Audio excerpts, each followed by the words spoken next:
ఒక రేంజ్ దాటిపోయిన జాతకాల పిచ్చి మనుషుల ప్రాణాలను తీయడానికి పురుగొల్పుతోంది. మన ప్రాణాలు కూడా తర్వాత పోతున్నాయండి. రీసెంట్గా జరిగిన లైవ్ స్టోరీ తెలిసిందే. Kerala తిరువనంతపురంలో Sharon Raj and Greeshma. Sharon Raj అనే కుర్రాడిని బాగా ఇష్టపడింది.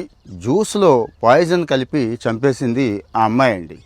విషయం ఏంటి అని అంటే కోర్టుకి తనే చెప్పేసిందండి. ఎవడో చెప్పాడంట జ్యోతిష్కుడు, నీకు పెళ్ళైతే మొదటి భర్త చనిపోతాడు అని. అంటే ఇతను చేసుకోవాలనే ఉద్దేశం లేదు, కానీ ఖచ్చితంగా మొదటి భర్త చచ్చిపోతాడు కాబట్టి ఎవడో ఒక అనామకుడిని చేసుకున్నట్టుగా చూపించింది. ఏ చర్చిలోనో పెళ్లి చేసేసుకుంది.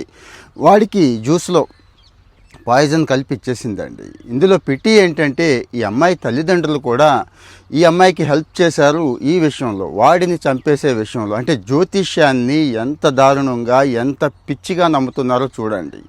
ప్రాణాలు పోతున్నాయి అనే స్పృహ కూడా పోయిందండి. ఈరోజు సుప్రీంకోర్టు అస్సలు ఒప్పుకోలేదు. డెత్ పెనాల్టీ వేయాల్సిందే అని చెప్పింది. పైపెచ్చు ఎవరైతే హెల్ప్ చేశారో చుట్టాలు ఉన్నారు కదండి, వాళ్ళకు కూడా ఈ పెనాల్టీ వేసింది. సో మరి జ్యోతిష్యం విషయంలో ఈరోజు మన సొసైటీలో జరుగుతున్న అరాచకాలకి అడ్డు అదుపు లేదు. ఈ దొంగ బాబాలు, దొంగ స్వాములు అసలు నేను చెప్పక్కర్లేదు. కొంతమంది అగ్రెసివ్గా కామెంట్ చేస్తారు, కానీ ఒకసారి మీరే ఆలోచించండి ఎంతవరకు జ్యోతిష్యాన్ని ఫాలో అవ్వాలి అనేది.